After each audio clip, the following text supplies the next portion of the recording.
the offices who have confidential funds. Why not call the office of the president who has billions and billions of confidential funds if you want to legislate about confidential funds? So that shows that they're singling out the office of the vice president. And I really feel that it's very disrespectful to the office of the vice president. That is also why when they ask that I respect their process, respect begets respect. So if they want respect, they should first respect the office of the vice president. Yes, ma'am, I'm not being evasive.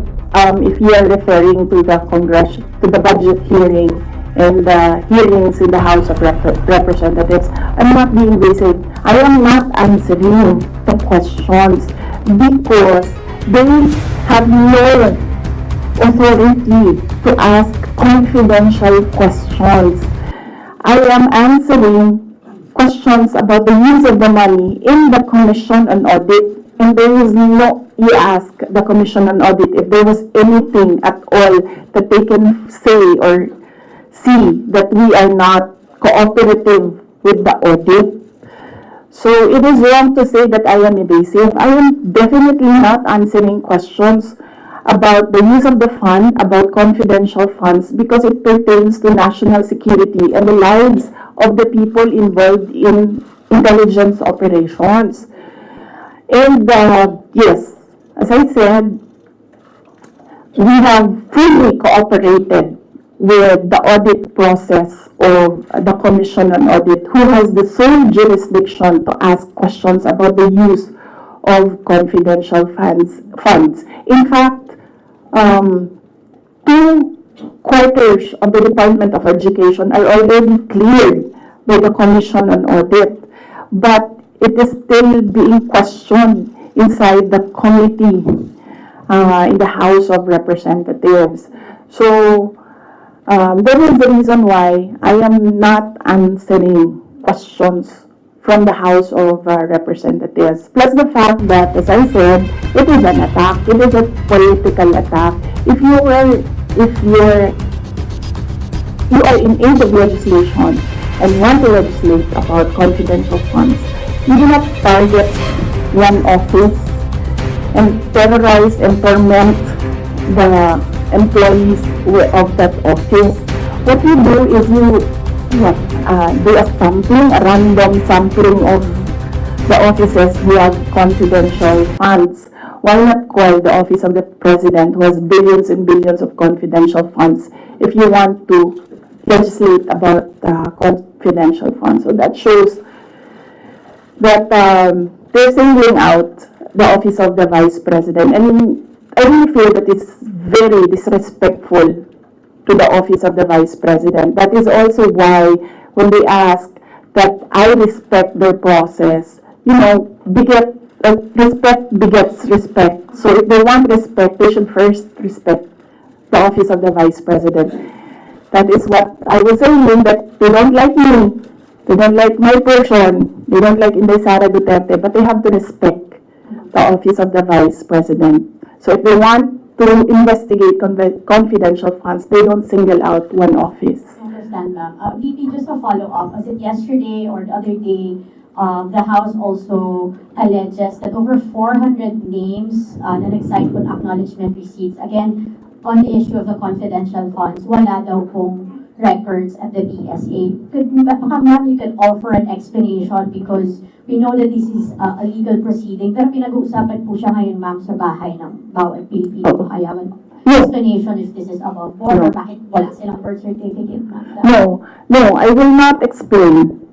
I will not give an explanation because it will entail that I explain intelligence operations which will compromise officers who do intelligence operations. It will really compromise how they work. So no explanation will be given to the members of the House of Representatives. One final follow-up for me, ma'am. Then what's your response to accusations that an office like the DepEd and the OVP have no jurisdiction naman to have these confidential funds that are spent for national security? Well, The confidential funds was the first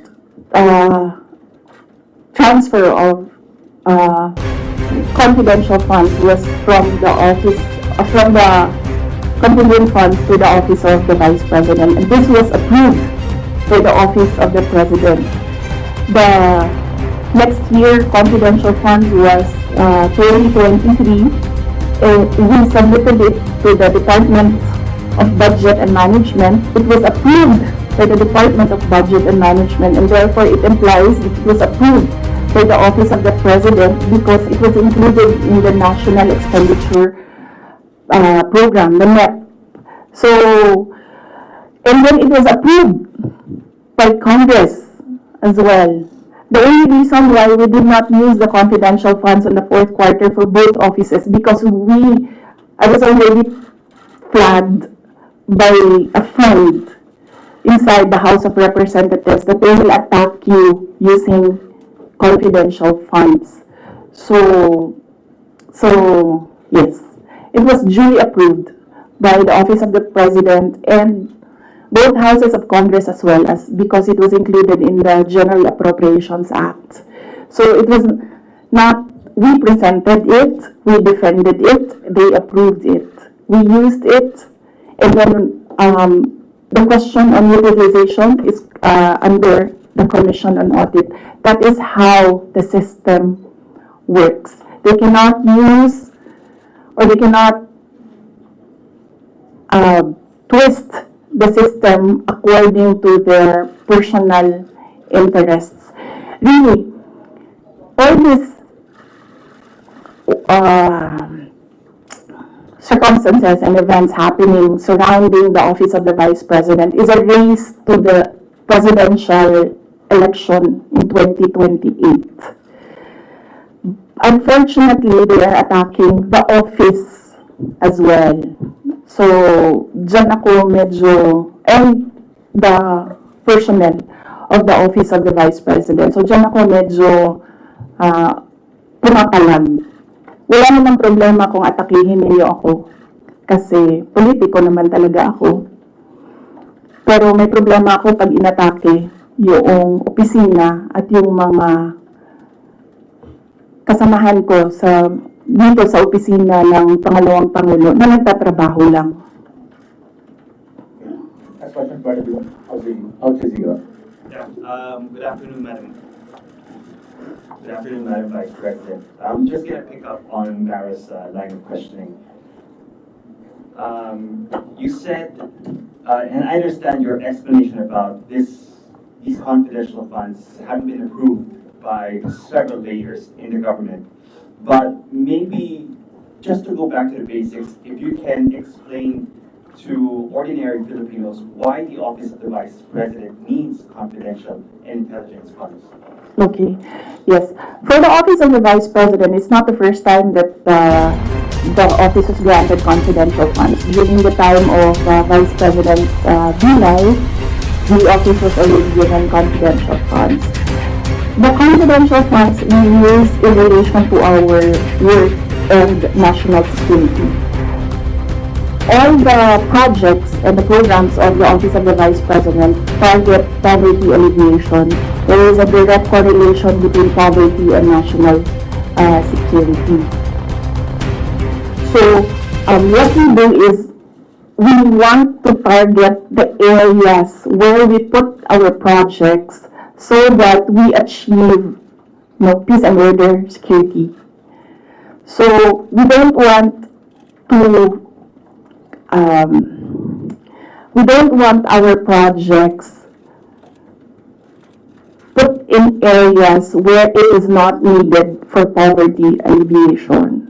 So we want to prioritize the areas. And the only way to do that is to use confidential funds to purchase information. So where are the target areas? We need that so that our projects will serve these areas. So that's why we needed the confidential funds. In the Department of Education, there is a correlation as well of the education and national security. In fact, that is one of there is a correlation as well of education and national security. There are so many threats to education, not just insurgency, and threats to Department of Education personnel and students as well. And we wanted to target projects of the Department of Education as well in the most vulnerable areas and schools. That is why we needed confidential funds. It's all about national security. And the position of the Office of the Vice President and the Department of Education is that the national security is a holistic concept. It's not just one, territorial defense, sovereignty. No, national security is about food security. It's about quality of education. It's about poverty alleviation and everything else that we need to do as a country to get us out of this poverty rut. But you are in the NTF-LCAP, so couldn't have your offices work with the NTF-LCAP as well as other government agencies that actually have national security mandates? In the NTF-LCAP, they are only about ano yung ng LCAP? And local armed conflict. And local community armed conflict. And local, there, LCAP.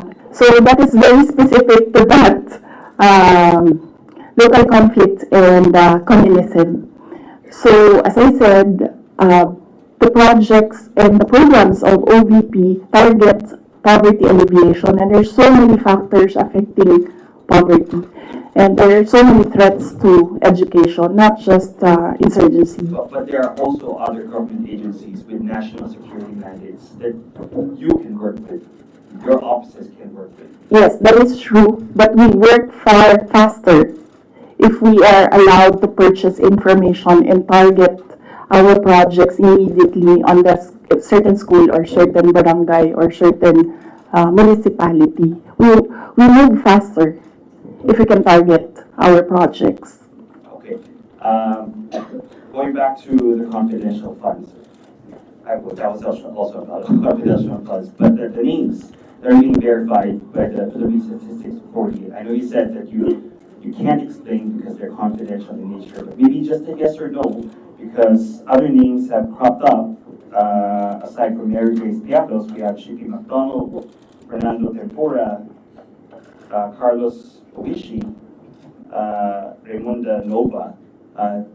These were mentioned in a column at the Philippine Star, and Joel Chua, Congressman Joel Chua was quoted. Are yes or no, are these code names? Nakalimutan ko yung sagot ko. Sandali.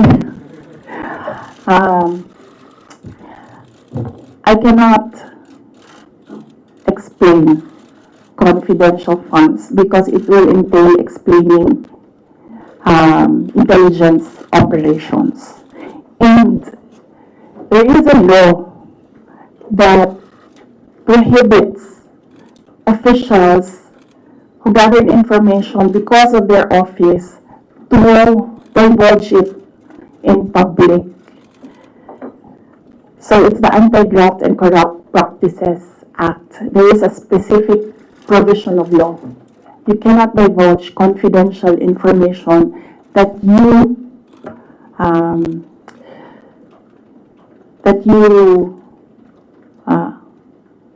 received while in office. So you won't even say these are No, but because code names? that will add to cases that may be filed against me. One last, sorry. Yes. Why the choice of a letter submitted to the NBI instead of an affidavit? Wait, hold on. I can answer. I can give you a very short answer with regard to ARs. I had nothing to do with the preparation of ARs. It went down to the grassroots level. So I had nothing to do with preparations of ARs. I was up here in the structure and money went down for information. So you have no knowledge why all these names were used in the acknowledgement receipts? In the first place, we do not even know if these are ARs which came from DepEd or OVP to COA because there's a chain of evidence supposedly. In law, there's a chain of evidence, handling of evidence. So right now, nobody can really answer that because nobody knows if these ARs are true. Because we don't know if it came from us. That's what they're saying. That's what they're alleging. Yes, that's what they're saying. From the OVP submitted to COA. Yes, but there is a legal process in the custody of evidence. So right now, we really cannot say if the ARs came from us. Because the ARs that are with us has not been checked with the ARs that are with them. You're denying that the ARs came No, I'm just saying that we do not even know if the ARs with us are the ARs that are with them. Because the ARs from the field, going to the office, going to COA, that's not how you do legal work. It's not how you do legal work. There's a very stringent process in evidence. That is why even if there is no law prohibiting a person from divulging confidential information, person cannot answer that because we do not know if that paper that they're holding was the paper that came from the OVP and DepEd. Because there was no marking of exhibits. That was what I was telling Congressman Chua. You cannot ask the OVP personnel to say yes or no to an exhibit that was not marked as real and true, as correct, and as a faithful reproduction of the evidence of the office. So would your offices then be willing to certify? No, because there is no question about that. From the Commission on Audit, it's only a congressman saying that this paper and asking what is this paper about. There is no case. And that is to ask that about the paper is the sole jurisdiction of the Commission on Audit. Okay. So then if the Commission on Audit asks, That is what I was saying. We have been fully cooperative with the Commission on Audit. Everything that they asked for, we submitted. That is why there was a partial disallowance only. And even then, we are not yet finished with the process because we can still submit documents that are required by the Commission on Audit. That is the problem right now, as I said. They are doing work that they are not that is not under the mandate of the House of Representatives. They cannot audit. They cannot question at all. They cannot make me answer and say that we represent the taxpayers and you have to answer. No, I will only answer to the Commission on Audit because that is the body who can ask us questions about the fund use. Next question. Captain ABS-CBN. Good afternoon, ma'am. Ma'am, on the issue of your budget not being reinstated or restored, your reaction first on the decision of the bicameral conference committee? Well, we do not expect anything about the budget of the Office of the Vice President anymore. As I said,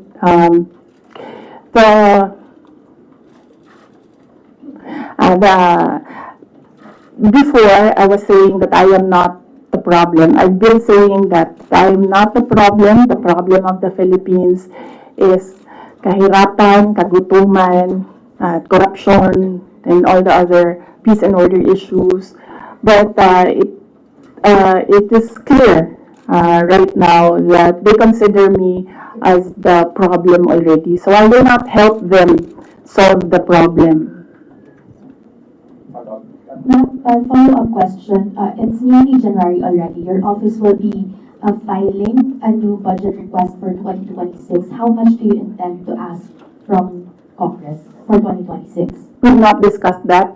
We need to wait for the budget call because the budget call outlines the rules of your proposal for budget for your office. So we need to read the budget call before we can sit down and discuss a budget proposal for the office of the Vice President. Ma'am, but top of mind, are you still considering to hike the 733 million, or will you be happy operating at the same expenses in 2026? I cannot answer that because there are rules. They usually put conditions in the budget call, and we really need to read the budget call to draft a proposed budget. That's two questions. Just to follow up on the budget, in the previous interviews, you said that you cannot give a definite answer on what will happen with regards to your satellite offices, given that the budget was not final at that time. But given that the BICAM already decided not to reinstate your original proposal of 2 billion, what will happen to your satellite offices? There are around, I think, 10 satellite offices across the country. Yes, well, we have to see if we can continue with the projects that they are implementing. We need to see if the projects are still there, and then if they can still implement the projects. So that is something that we have to discuss with the execom of the Office of the Vice President. Nandun po ba yung possibility of shutdown? And then ano po yung nasabihan na po ba yung mga affected personnel just in case na mag-shutdown nga po mga satellite offices? Galing sa central office ng Office of the Vice President, wala kaming sinabi sa kanila. Pero since nababasa naman nila sa media yung nangyayari sa budget, I am sure that they are preparing themselves as well. Good afternoon, Christian. This is Ma'am, it was mentioned before na po-pull out yung security nyo at papalitan. Meron na po bang update dito? Tsaka sumulat po ba kayo sa your peer Yes, wala pang update doon sa pull-out and replacement. Nag-aantay kami sa Armed Forces of the Philippines kung kailan nila gagawin yon. Yes, nagpadala ako ng letter sa Chief of Staff ng Armed Forces of the Philippines. Meron lang ako mga nilatag doon na mga requests. Pinakauna doon is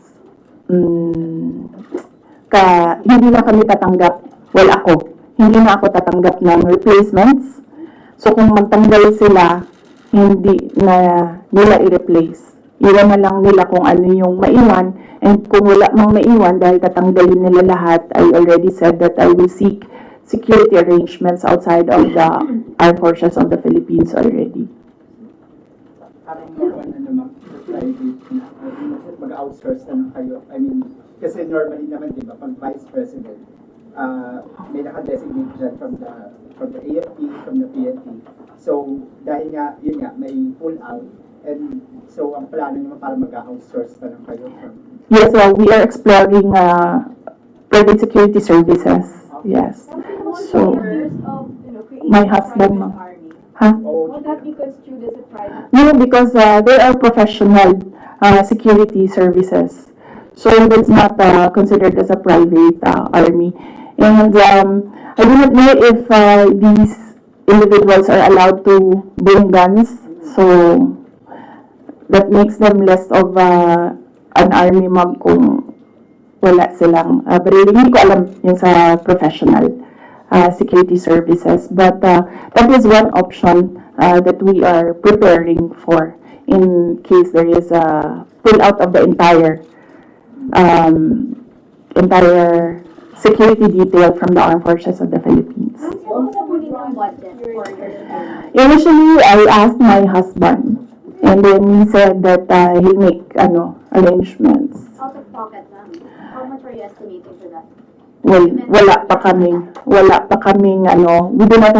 have not requested for proposals yet from service providers.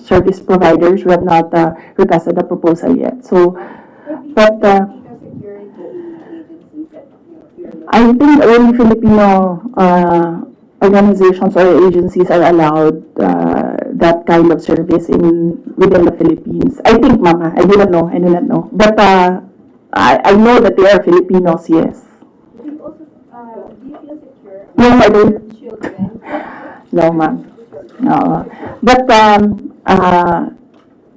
no, I do not feel secure. As I said, that there's always been bias because when we see, say for example, DOJ, iniimbestigahan nila yung press con.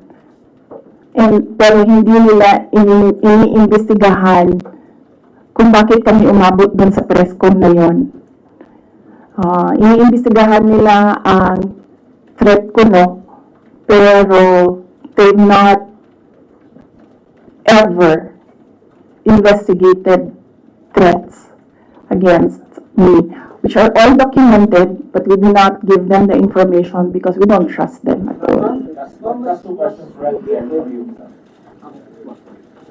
Ma'am, kasi sabi po ni ng mga congressman po, ma'am, kasi parang contrived lang daw yung threat ninyo. Parang it's just an imaginary threat. Like for example, si Asidre nagsabi na imaginary daw yung threat ninyo, unlike doon sa sinasabi na threat daw, yung inyong threat to the first family and Speaker Romuald. So what's your take on this po? Kasi parang dinidismiss po ng mga congressman na kayo po ay nagkaroon ng threat sa inyong buhay. Parang sinasabi nila, hindi naman, parang imaginary lang yung threat ni Vice President as opposed to sa sinabi niya doon sa press conference. What's your take on this?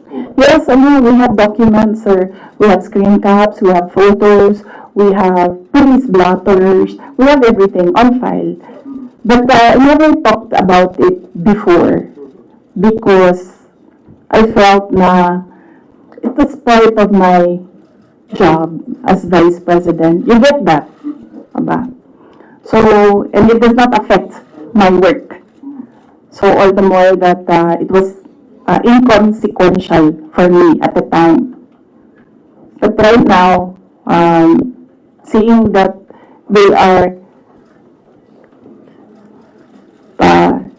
picking out words that I said and making a case out of it and saying that these are threats. So, I think they should start with, where is this coming from? That is the question that they should ask themselves. But I don't think they'll ever ask that of themselves. So we'll just move on to the cases and the impeachment and whatever will come in the new year. So, you mentioned